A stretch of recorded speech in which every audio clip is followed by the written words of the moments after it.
지금으로부터 약 3000여 년 전 어느 날 당시 이스라엘의 최고 지도자인 사무엘 선지자에게 하나님의 명령이 임하였습니다.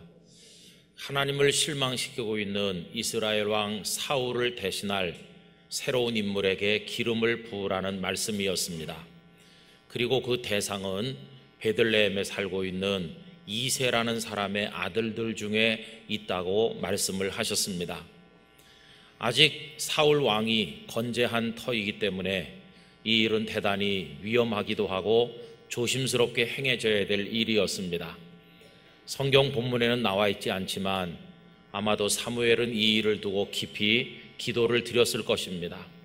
그러면서 마음 아파했을 것입니다.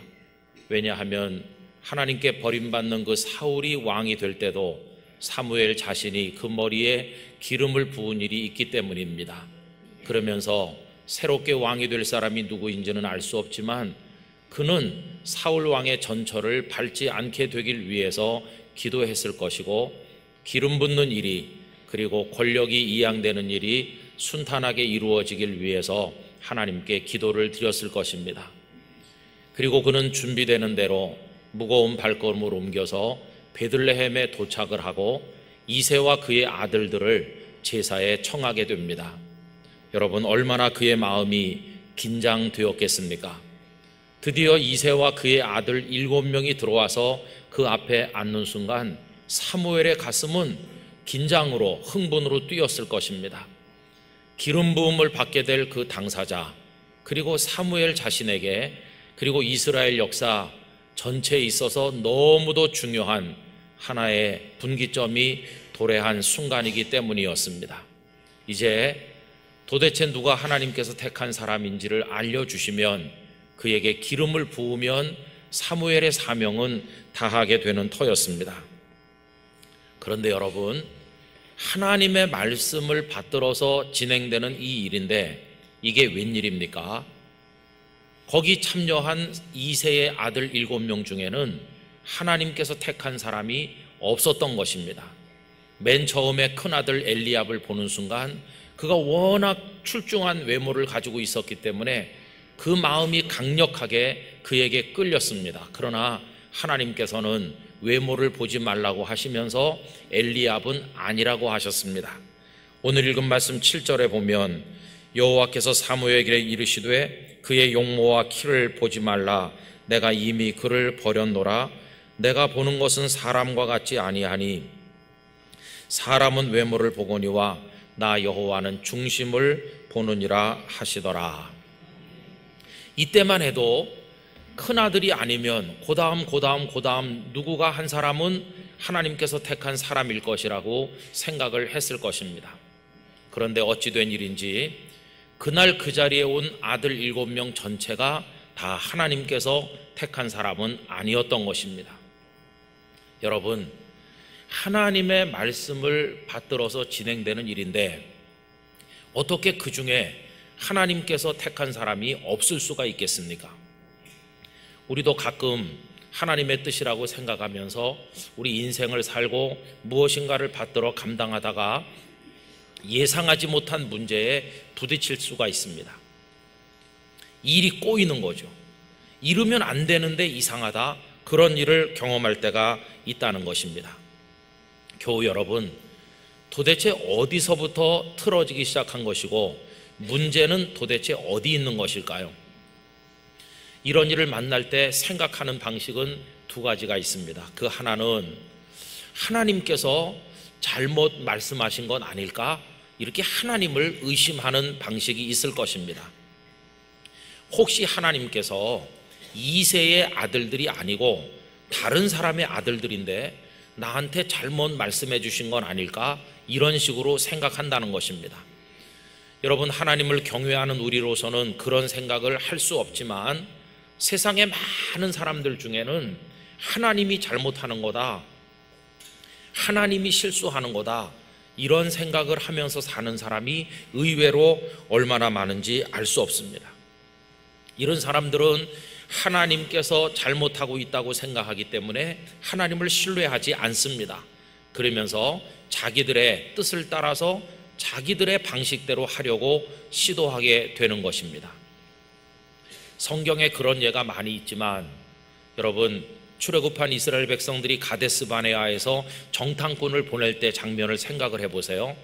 그들은 홍해를 마른 땅같이 밟고 건넜을 뿐만 아니라 아말렉을 물리치고 승리했고 시내산에서 하나님의 율법을 받았고 성막을 만들고 모든 준비가 끝났고 이제는 가나안 땅을 얻으면 된다고 하면서 사기가 충천해 있었는데 12명의 정탐꾼이 갔다 와서 어떤 얘기를 해주길 기다렸을까요? 그 땅이 정말 젖과 꿀이 흐르는 좋은 땅이었습니다. 그리고 여러분, 이미 그 땅은 우리 땅이 된 거나 마찬가지입니다. 우리가 가보니까 가나안에 살고 있는 사람들은 마음이 다 물같이 녹아내렸고 싸울 기력도 없어 보였습니다. 이렇게 말해 주어야 이게 잘 맞아 돌아가는 거 아니겠습니까? 그런데 돌아온 12명의 정탐꾼 가운데 10사람은 전혀 예상하지 못한 말을 그들에게 쏟아놓았습니다. 그 땅은 거민을 삼키는 땅이다. 거기 가서 우리가 거인 족속을 만났고 우람한 성벽들을 보았는데 우리가 거기 올라갔다가는 우리 아이들도 다 죽게 될 것이다. 이런 이야기를 하니까 백성들의 마음이 무너져 내리게 됐습니다. 어떻게 이런 일이 있을 수 있나? 하나님이 잘못하시는 게 아닌가?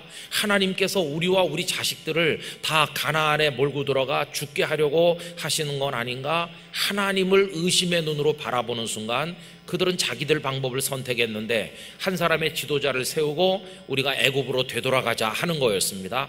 그걸 위해서 모세와 아론을 돌로 쳐서 죽이려고까지 시도하지 않았습니까? 여러분, 어떤 문제 앞에 서게 됐을 때 많은 사람들이 뜻밖에도 하나님을 의심의 눈으로 바라보더라는 것입니다. 그러면서 자기 방법을 고안하는 것이죠. 그러나 여러분, 그런 방식 말고 또 하나의 방식이 있습니다. 그것은 하나님을 의심의 눈으로 바라보는 게 아니라 우리 인생들을 의심의 눈으로 바라보는 것입니다. 어디서 문제가 생겼을까? 하나님 쪽에 그 문제가 있나? 아니요, 우리 사람 쪽에 문제가 있는 것이죠. 그날 거기 온 7명의 이새의 아들들 중에 아무도 하나님이 택한 사람이 아니라는 걸 알게 됐을 때 사무엘이 생각했던 게 그겁니다. 분명히 우리 쪽에 문제가 있는데 누굴까? 이새일까? 그래서 그에게 질문하지 않습니까? 여러분, 11절 앞부분에 보면 그가 짧지만 대단한 질문을 하고 있습니다. 또 사무엘이 이새에게 이르되 뭐라고 했나요? 네 아들들이 다 여기 있느냐? 여러분, 이 질문 속에는 사무엘의 믿음이 고스란히 녹아 있다는 것을 우리가 알 수가 있습니다. 여보시오 이새, 당신의 아들들이 여기 다 있는 게 맞소? 이 말 속에는 하나님은 틀릴 리가 없다는 그의 믿음이 들어있는 것입니다. 사무엘이 믿는 하나님은 실수가 없으신 하나님이십니다. 전지전능하신 하나님이십니다. 말씀하신 걸 다 이루시는 하나님이십니다. 그분이 말씀하셨으니까 틀림없이 당신 이세 아들들 중에 한 명일 텐데 여기 지금 와 있는 사람은 아니라고 하니까 분명히 당신 쪽에 문제가 있을 것이다. 아들들을 다 데리고 온 거 맞긴 맞느냐? 여러분, 이게 사무엘의 이야기였습니다. 여러분, 사무엘은 절대로 하나님은 틀릴 리가 없고 말씀하신 게 잘못될 리가 없음을 믿었습니다. 언제나 하나님을 신뢰의 눈으로 바라보는 게 이게 사무엘의 믿음이었던 것입니다. 여러분, 앞에 이스라엘 백성의 이야기도 그렇죠. 10명의 정탐꾼이 와서 부정적인 보고를 해서 백성들을 절망시켰을 때 갈렙과 여호수아 두 분은 뭐라고 말했습니까? 하나님은 실수할 분이 아니시다. 하나님의 말씀은 땅에 떨어지는 말씀이 아니시다. 그분이 우리에게 젖과 꿀이 흐르는 가나안 땅을 주시기로 했으니까 우린 그 하나님만 믿고 나가면 되는 거다. 물론 거기 거인 족속이 살고 있고 높은 성벽들이 있는 건 사실이지만 하나님은 반드시 승리하신다. 우리 하나님 믿고 나가자. 이게 여호수아와 갈렙의 신앙 고백적인 주장이 아니었습니까? 그러면 여러분, 오늘 본문의 이야기는 어떻게 결론이 나나요? 여보시오 이새, 당신 아들들이 여기 다 있는 게 맞소? 하나님은 틀릴 리가 없는데 분명히 당신이 뭔가 잘못한 거 아니요? 이런 식으로 질문했을 때 이새가 실토하는 거죠. 불러오지 않은 아들이 하나 더 있다고, 지금 들판에서 양을 먹이고 있다고. 아주 쉬운 퀴즈를 내겠습니다. 그 사람 누구죠? 네, 다윗입니다. 상은 집에 가서 각자 받으시기 바랍니다. 여러분, 하나님은 틀릴 리가 없어, 하나님 말씀대로 될 거야 신뢰했을 때 그동안 눈앞에 나타나지 않았던 다윗이 그 앞에 오게 되었다고 하는 것입니다. 여러분, 그 이스라엘 백성의 이야기에서도요, 백성들이 여호수아와 갈렙처럼 하나님은 실수할 뿐이 아니시지 적들이 아무리 강해도 우리에게 가나안 땅을 주실 줄 믿습니다, 이렇게 전진했더라면 그들은 쉽게 가나안을 얻었을 텐데, 하나님을 불신앙하고 인간의 방식을 도모했을 때 그들은 광야를 배회하다가 다 쓰러질 수밖에 없었음을 우리가 잘 알고 있는 것입니다. 우리 영락가족 여러분, 오늘은 1년에 2번 지키는 대성찬 주일이죠. 예수님께서 살과 피를 찢으셔서 흘리셔서 우리에게 주시는 걸 받는 건데, 이 성찬을 행함으로 뭘 확인하는 것입니까? 주님의 몸이 내 몸이 되고 주님의 피가 내 몸속에 흐르는 이걸 우리가 참여해서 받음으로써 우리가 확인하는 것은 우리의 정체성인 것입니다. 너는 누구냐? 여러분, 저와 여러분은 하나님의 백성인 것입니다. 하나님의 사람인 것입니다. 성찬을 받음으로 세상에 있는 다른 사람과는 달라, 나는 하나님의 사람이야, 이걸 확인하는 것입니다.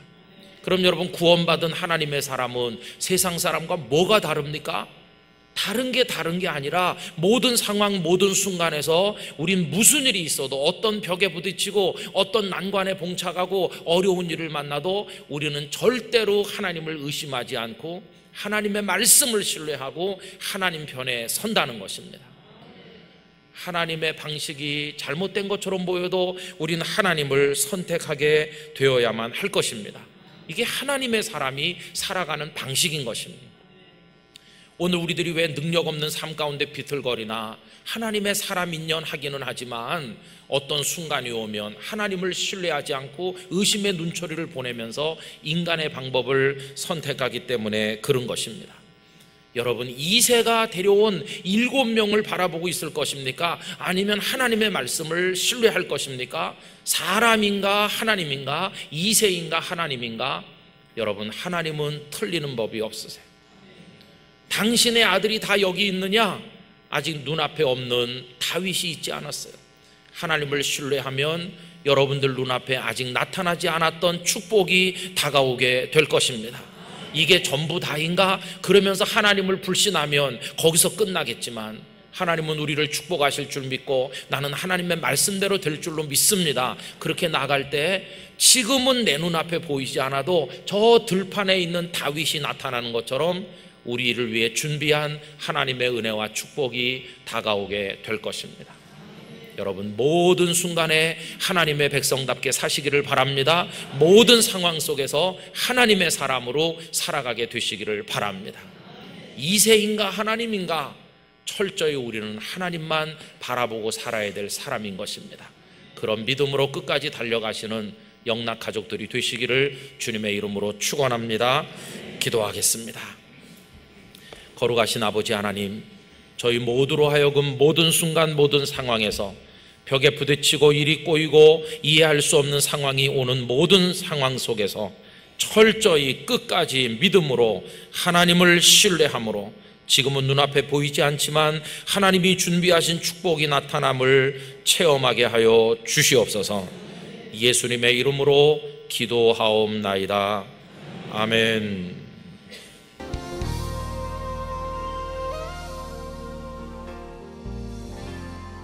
사람이 세상을 살아가는 데는 여러 가지가 많이 필요합니다.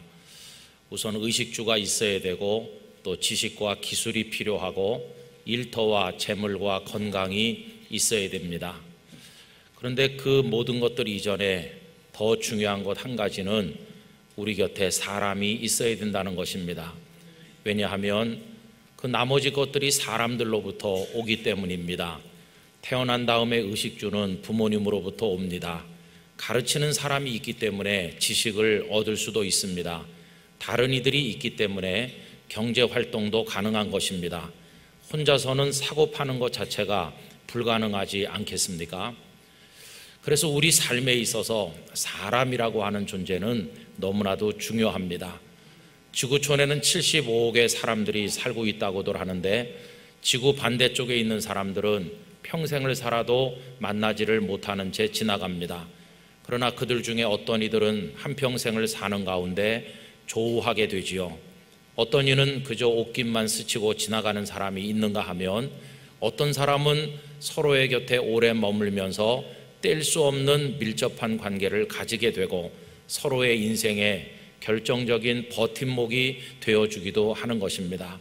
부모님이 그러하시고 형제 자매 그리고 배우자와 사랑하는 자녀들, 존경하는 스승들과 벗들이 다 그러한 소중한 사람들이라고 생각을 하는 것입니다.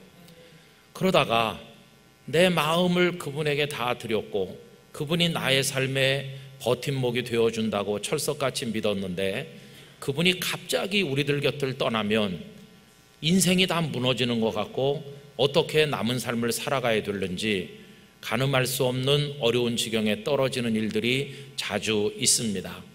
여러분, 오늘 읽은 본문 말씀은 바로 그런 내용으로부터 시작이 되고 있습니다.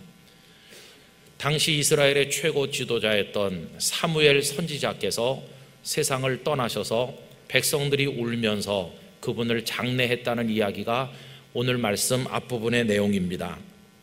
사무엘이 죽음에 온 이스라엘 무리가 모여 그를 두고 슬피 울며 라마 그의 집에서 그를 장사한지라. 요즘 같으면 마치 국장을 치르듯이 많은 사람들이 울면서 성대한 장례식을 했다는 겁니다. 그런데 여러분, 이 장례식의 가장 앞자리에 앉아 있어야 될 한 사람이 그 자리에 있지를 못하였습니다. 그가 누구일까요? 다윗이었습니다. 다윗은 당시에 사울 왕에게 쫓기는 중이었기 때문에 사무엘이 세상 떠난 사실을 알지도 못하고 있다가 아마 상당한 시간이 지체된 다음에서야 그 소식이 전해졌으리라고 생각을 합니다. 사무엘이 세상 떠나셨다, 이 소식이 다윗에게 전해졌을 때 다윗의 심정이 어땠을까요? 하늘이 무너지고 땅이 꺼지는 것과 같은 충격을 받았을 것이라고 생각이 됩니다. 왜냐하면 그만큼 다윗의 마음속에 사무엘의 자리가 컸기 때문이지요. 여러분, 어떻게 이 두 사람은 연결이 되셨나요? 어느 날 어린 목동 시절에 다윗은 말로만 듣던 그 존경하는 선지자 사무엘을 만나게 되지 않습니까? 그분이 베들레헴까지 직접 오셔서 자신의 머리 위에 기름을 부으며 이스라엘의 왕이 될 것이라고 말씀해 주시는 일이 있던 그날, 이 다윗의 가슴 속에 사무엘이라고 하는 존재는 너무도 크게 들어와서 자리를 잡은 것입니다.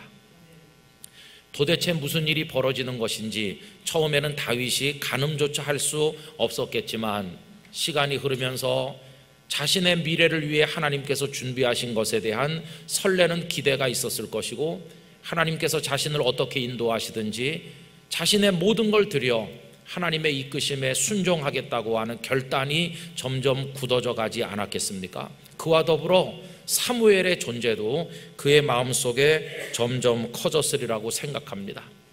여러분, 사무엘이 누구이십니까?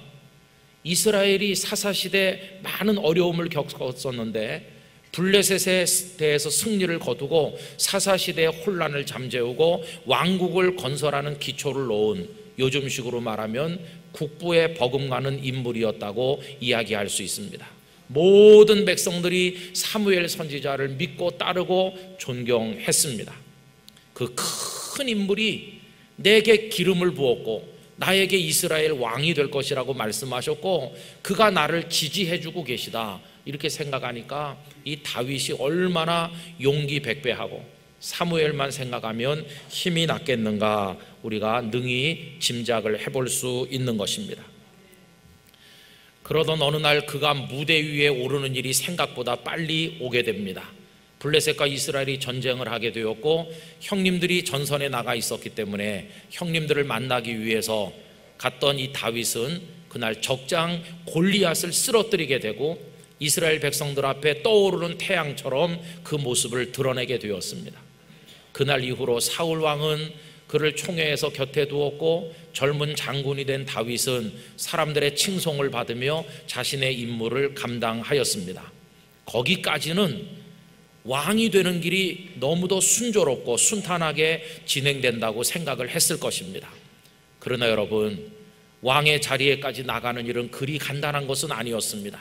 백성들의 마음이 다윗에게 기우는 것을 눈치챈 사울 왕은 그를 견제하기 시작을 했는데, 어떤 때는 전선 먼 곳에 보내서 궁으로부터 멀리 떨어져 있도록 하기도 하고, 어떤 때는 심지어 충동을 못 이기고 창을 들어 던져서 그를 죽이려고 했을 정도입니다. 그러다 또 방법을 바꾸어서 그를 자기 곁에 묶어두기 위해서 딸 미갈과 다윗을 결혼을 시켰는가 하면, 나중엔 그것도 양에 차지 않자 자객을 보내서 다윗을 죽이라 하는 지경에까지 이르게 되는 것이죠. 여러분, 자객이 덮치던 그날 밤 간신히 목숨을 부지한 다윗은 이제는 더 이상 자신이 있을 곳이 없다는 것을 알게 되고 도망의 길을 떠나게 되지 않습니까? 여러분, 그날 아무도 그의 곁에 없었습니다. 그를 도와줄 사람이 한 사람도 없었습니다.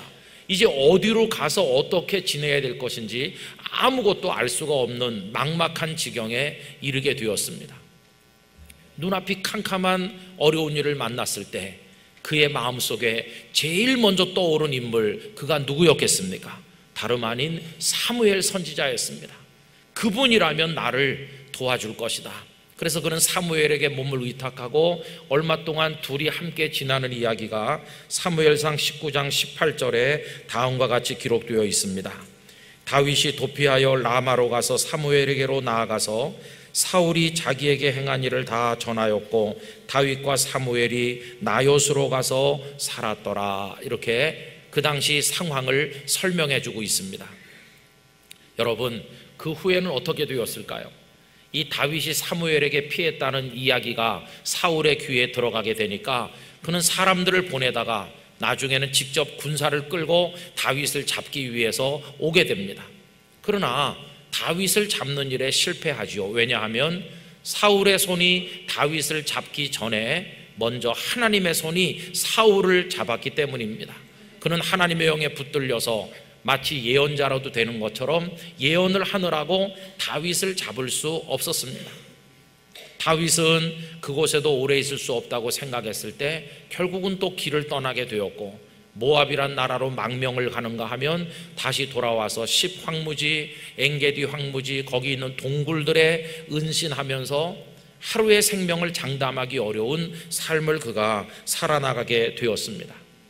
그렇게 사는 시간이 좀 늘어나는 동안에 한 사람, 두 사람 사연을 가진 이들, 억울한 일을 당한 사람들, 어디다 호소해야 될지 모를 사람들이 다윗의 소문을 듣고 그의 곁으로 모여들게 되는데, 나중에는 그 숫자가 600명 가량이나 되었습니다. 옆에 사람들이 있으니까 외로운 것은 좀 덜해졌을지 모르겠지만 혼자의 몸도 운신하기 어려운 터에 그 많은 사람들의 의식주를 어디서 해결하며 그들의 안전책을 어디서 도모할 수가 있겠습니까? 그들을 다 데리고 오늘은 이곳 내일은 저곳으로 피신해야 되는 그의 상황이 얼마나 힘들고 어려웠을 것인가 우리 짐작을 할 수 있는 일이죠. 때로는 눈물이 흘렀을 것이고 이 말 못할 사정을 혼자 끌어안고 고심하는 날도 많지 않았겠습니까? 그럴 때 그는 스스로 위로했을 것입니다. 그래도 내게는 사무엘 선지자가 계시지 않느냐. 그분이 지금은 침묵하고 있지만 어느 날 때가 되면 두 팔을 걷어붙이고 일어나서 이 모든 혼란스러운 상황을 종식시켜 줄 것이고 나를 이스라엘의 왕좌에 앉혀주실 것이다. 그분이 내게 기름을 붓고 말한 그대로 그분이 가만히 있지는 않을 것이다. 그때까지만 나는 기다리면 될 것이다. 이렇게 스스로 위로를 하지 않았겠습니까? 그런데 여러분, 이게 웬일입니까? 그렇게 믿고 마지막 보루와 같이 여기던 사무엘이 세상을 떠나셔서 장례식을 했다는 소식을 다윗이 듣게 됐을 때 아마 하늘이 무너지는 것 같고 땅이 꺼지는 것 같은 충격 속에 눈물 흘렸으리라, 이렇게 생각이 드는 것입니다. 오늘 읽은 성경 말씀 앞부분의 내용이 바로 그것을 우리들에게 보여주고 있는 것이죠. 그런데 교우 여러분 아세요?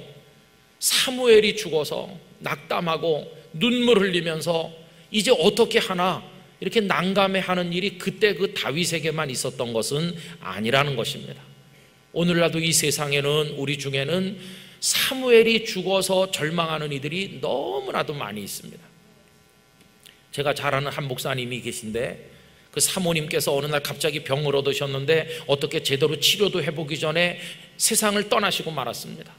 목회한다고 가정에 충실하지 못하고 사모님과 알뜰한 시간도 가지지 못했는데 너무 빨리 세상을 떠나고 나니까 이 목사님의 충격이 너무나 커서 설교도 안 되고 아무것도 안 됐습니다. 결국 목사님은 목회를 못할 지경에 이르러 교회에다가 난 목회를 못하겠습니다 이런 지경에 이르렀는데, 교회는 목사님께 여러 달 쉬시도록 하고 여러 가지 배려를 했는데요, 그 목사님 그걸 이겨내는데 굉장히 여러 해가 걸렸고 아주 힘들어하는 모습을 옆에서 본 적이 있습니다. 가족이라고 하는 사무엘이 죽는 것이죠.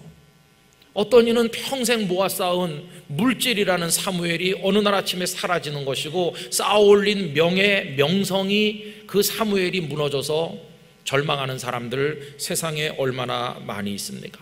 우리 영락 가족들 중에도 그런 경험을 하신 분도 계시고, 지금 내 사무엘이 죽었구나 탄식하는 가운데 있는 이들도 계신 줄로 생각을 하는 것입니다. 여러분, 우리에게 사무엘이 죽는 일이 일어날 때 어떻게 하면 좋겠습니까? 오늘 우리가 읽은 이 한 절 말씀 뒷부분은 별 의미가 없는 말씀처럼 보이지만 우리에게 굉장한 영적인 교훈을 주고 있습니다. 사무엘이 죽어서 장례를 했다는 그 다음에 오늘 본문 후반부에 뭐라고 되어 있나요? 다윗이 일어나 바란 광야로 내려가니라 이렇게 되어 있습니다.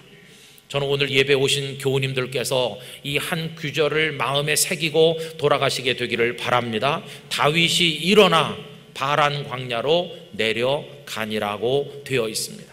이게 뭘 말해주는 것일까요? 사무엘은 죽었지만 다윗은 아직 살아있다는 것입니다. 사무엘은 더 이상 뭔가를 할 수 없게 됐지만 다윗은 아직 살아있기 때문에 해야 될 일을 해야 되는 것이고 가야 될 길을 가야 된다는 것입니다. 사무엘이 죽은 것만 생각하면서 그 자리에 주저앉아 함께 죽은 자처럼 포기하고 있을 수는 없다는 것입니다. 너는 너의 길을 가야 된다. 여러분, 다윗은 바란 광야를 향해 사람들을 데리고 자신이 가야 될 길을 당당하고도 의연하게 흐르는 눈물을 참으면서 그 길을 갔다는 것을 우리에게 보여주고 있는 것입니다. 바란 광야가 어떤 곳입니까? 시나이 반도 한복판에 있는 메마르고 황량한 곳입니다. 고난과 눈물의 길입니다.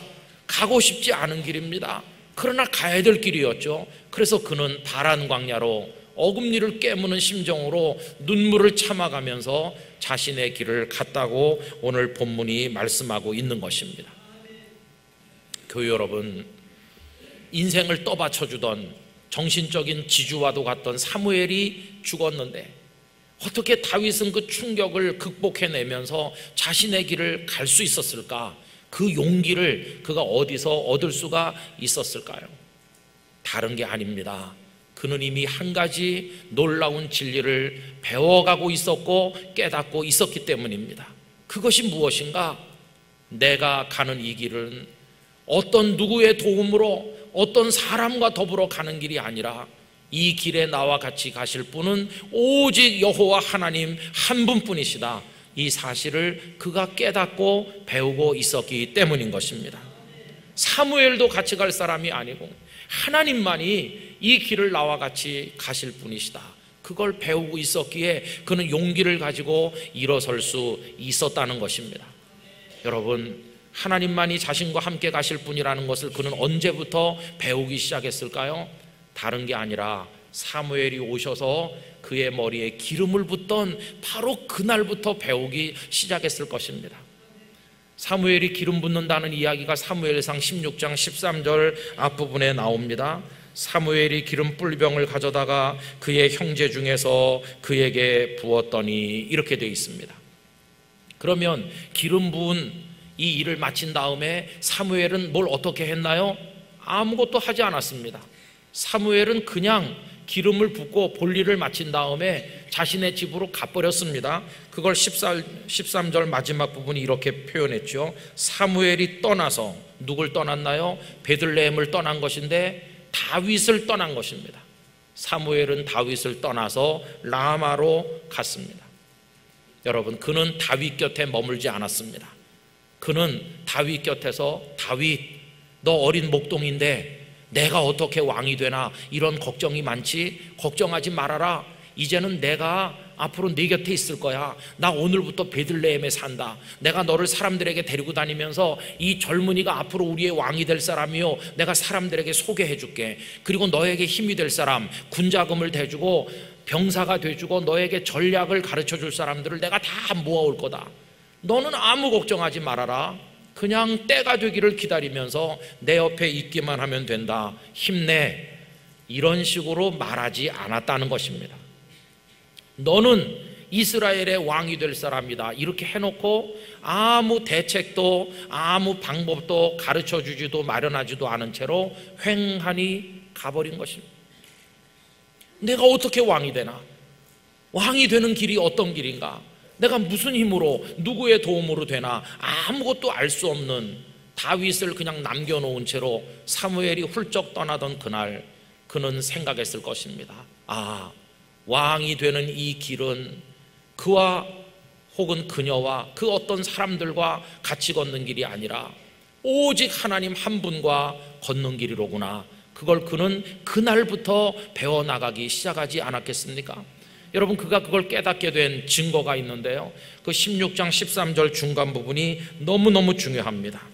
이날 이후로, 기름을 부은 그날 이후로 다윗이 하나님의 영에게 크게 감동되니라. 아멘. 여러분, 하나님의 영이 그에게 임하신 것입니다. 기름 부음을 받는 순간 하나님께서 그에게 임하셨습니다. 사람은 떠나지만 하나님은 오히려 찾아오셨습니다. 그것이 뭘 가르쳐 줍니까? 그 어떤 세상의 사무엘도 너와 같이 갈 사람은 아니다. 오늘 내가 너를 붙들고 너의 평생에 너와 함께하고 너를 왕의 자리로 이끌어 갈 것이다. 그것을 다윗에게 가르쳐 주신 것입니다. 그래, 사무엘이 나와 같이 갈 분은 아닌데, 그분이 세상 떠난 것이 가슴이 아프고 눈물이 흐르지만 어차피 처음부터 이 왕도를 같이 걸어가실 분은 전능하신 하나님이 아니신가? 그가 이걸 깨달았기 때문에 다윗이 여전한 용기를 가지고 그 슬픔을 극복을 하고 바란 광야로 내려갈 수 있었다고 하는 것입니다. 우리 영락가족 여러분, 우리도 이 교훈을 깨닫게 되기를 원합니다. 우리들의 사무엘은 세상 떠날 때가 있습니다. 그러나 하나님께서는 영원하신 분이십니다. 사람들은 우리에게 힘이 되지 못할 때가 있습니다. 그러나 하나님께서는 우리에게 언제나 능력이 되어 주시는 분이십니다. 우리가 믿고 의지하던 사무엘들이 다 무너지고 죽는 수가 있지만 하나님께서는 오히려 우리 속에 임하여 역사하여 주실 것입니다. 하나님께서는 일찍이 이 교훈을 여호수아에게도 가르치신 적이 있습니다. 이스라엘 백성들이 출애굽의 과정에서 하늘같이 믿고 따르던 모세께서 세상을 떠나셔서 모두가 슬퍼하고 그의 장례를 하고 주저앉아 있을 때 하나님께서 여호수아에게 뭐라고 말씀하십니까? 너는 백성들과 더불어 일어나라고 얘기합니다. 여러분, 여호수아서 1장 1절과 2절을 읽어드리죠. 여호와의 종 모세가 죽은 후에 여호와께서 모세의 수종자 눈의 아들 여호수아에게 말씀하여 이르시되 내 종 모세가 죽었으니 이제 너는 이 모든 백성과 더불어 일어나 이 요단을 건너 내가 그들 곧 이스라엘 자손에게 주는 그 땅으로 가라 말씀을 하셨습니다. 모세가 죽었으니 주저앉아서 슬퍼할 게 아니라 모세가 죽었으니 오히려 너는 일어나야 된다. 네가 가야 될 길을 백성들과 함께 요단을 건너서 가라, 이렇게 말씀을 하신 것입니다. 여러분, 모세는 세상을 떠나셨지만 출애굽시키시고 홍해를 마른 땅처럼 건네게 하신 전능하신 하나님은 여전히 이스라엘과 같이 계셨던 거 아닙니까? 그래서 하나님께서는 내가 너와 함께하니 강하고 담대하라고 그 1장 9절을 읽어드리면 이렇습니다. 내가 네게 명령한 것이 아니냐? 강하고 담대하라. 두려워하지 말며 놀라지 말라. 네가 어디로 가든지 네 하나님 여호와가 너와 함께 하느니라 하시니라. 아멘. 여호수아는 이제 모세는 돌아가셔서 안 계시지만 하나님께서 우리와 같이 계신다, 백성들을 격려했고 준비해서 요단강을 건너 여리고성을 넘어 가나안 곳곳으로 전진한 것을 우리에게 알려주고 있지 않습니까? 여러분, 저는 설교 마무리를 하던 어제 제 휴대폰을 펴서 전화번호 하나를 찾아보았습니다. 022-616-3688. 이게 무슨 전화번호일까요? 저희 부모님께서 돌아가시기 전까지 서울 집에서 쓰시던 번호입니다. 제 가슴 속에 깊이 새겨져 있고 휴대폰에 그냥 남겨놓았습니다. 들여다보면서 가끔 부모님을 떠올리는 거죠. 전에는 그 번호를 누르면 벨소리가 울리기 무섭게 김 목사야 이렇게 낮은 톤으로 응답이 있었습니다. 그 벨소리가 울리던 그곳에 부모님이 계셨습니다. 제 사연을 들어주시고 기도를 해주시던 분이 계셨습니다. 그러나 이제는 그 번호는 아무 의미 없는 번호가 되고 말았습니다. 단지 예전에 그 일을 떠올리게 만드는 역할을 할 뿐입니다. 더 이상 그 번호로 전화를 걸 수가 없게 됐습니다. 어머니 돌아가시고 좀 더 있다 아버님마저 하늘나라로 가시고 장례를 끝나고 돌아오니까 얼마나 허전한지요. 아버지 어머니 이제는 전화를 걸어도 받으실 수도 없고 이제는 나를 위해서 누가 기도해 줍니까? 그 자리가 텅 비었는데 이제는 누구한테 전화를 거나 누구한테 사연을 이야기하나 그 번호가 저에게 주는 그 공허함이 너무나 크게 다가왔습니다. 그리고 이렇게 마음으로 생각했습니다. 부모님, 저 그래도 포기하지 않겠습니다. 저를 위해 기도해 주시고 전화 받아주는 어머니 아버지가 안 계시지만 제가 그래도 끝까지 목회자의 길을 걸어가겠습니다. 넘어지지 않고 방황하지 않고 잘 가도록 하겠습니다. 잘 걸어서 다 끝난 다음에 하늘나라에서 만나도록 하겠습니다. 그렇게 마음으로 기도를 했고 오늘까지 목사의 길을 걸어가고 있습니다. 여러분, 그 번호로 더 이상 전화 걸지 않는데 어디서 힘을 얻어서 저의 길을 걸어갈 수 있게 된 것일까요? 저는 그 번호로 전화를 걸진 않지만 다른 번호로 전화를 많이 걸고 있습니다. 그럼 받아주시는 분이 계시고 따뜻하게 응답하시는 분이 계십니다. 그분이 누구이실까요? 너무도 저를 사랑하시는 우리 주님이십니다. 주님의 전화는 통화 중일 때도 없고 불통일 때도 없습니다. 벨소리가 들리자마자 김 목사 왜 그래? 이렇게 응답하시는 것 같습니다. 그리고 제 사연을 말씀드리기도 전에 다 알고 있다고 하시는 것 같습니다. 어떤 때는 주님이 먼저 저한테 전화를 걸어주시는 것 같습니다. 겁먹지 말라고, 내가 너를 위해 다 준비하고 다 마련하고 있으니까 너는 너의 길을 걸으라고 말씀하는 것처럼 제 마음에 주님의 음성이 들리는 듯합니다. 영락교회 올 때도 내가 영락교회 성도들을 위한 은혜를 다 준비했으니까 너는 너의 길을 가라 하시는 것 같아서 이 자리에까지 온 것입니다. 여러분, 주님이 우리와 같이 계십니다. 사무엘들은 다 때가 되면 떠나지만 주님은 같이 계시죠. 한경직 목사님, 영락교회 성도들에게 그리고 대한민국 성도들에게 한경직 목사님은 사무엘과 같지 않았습니까? 그런데 그분도 사무엘 떠나듯 떠나셨을 때 얼마나 허전하셨어요. 또 최근에도 오가는 목사님, 하용조 목사님, 이중표 목사님 비롯해 존경하던 영적 스승들이 다 사무엘처럼 우리 곁을 떠나셨고, 그리고 또 그런 사람들 외에도 우리 한국교회는 계속 부흥할 거라고 하는 영적 자신감, 혹은 또 이 사회에 대한 영향력과 발언권, 한국교회의 위상, 이게 다 우리가 붙들고 있던 사무엘들인데 그게 다 여기저기서 무너져 내리면서 오늘에 와서는 부흥에 대한 자신감도 없어지고, 그리고 사회에 대한 영향력도 위상도 발언권도 다 축소돼서 사무엘들이 곳곳에서 다 죽어 이제 누구를 붙들고 누구를 바라보며 나갈는지 알 수 없는 그런 절망 지경에 우리가 이르러 있질 않습니까? 많은 목회자들이 사무엘이 죽었다고, 많은 이 땅의 성도들이 이젠 우리에게 사무엘이 없다고 탄식하는 시대에 우리가 살고 있습니다. 그러나 여러분, 우리는 다윗처럼 일어나야 됩니다. 그래서 바란 광야로 또 계속 가야 되는 것입니다. 울고 슬퍼하고만 있을 게 아니라 우리 모두의 믿음의 길을 가게 되길 원합니다. 왜 그럴까요? 우리 주님은 말씀하셨습니다. 히브리서 13장 8절, 예수 그리스도는 어제나 오늘이나 영원토록 동일하시다고 말씀하셨습니다. 주님은 돌아가신 게 아닙니다. 주님은 여전히 우리와 같이 계십니다. 사람은 유한하지만 하나님은 영원하신 하나님이시고 그분을 바라보는 사람은 독수리가 날개를 치며 올라감과 같다고 이사야 40장 28절 이하에 말씀하지 않았습니까?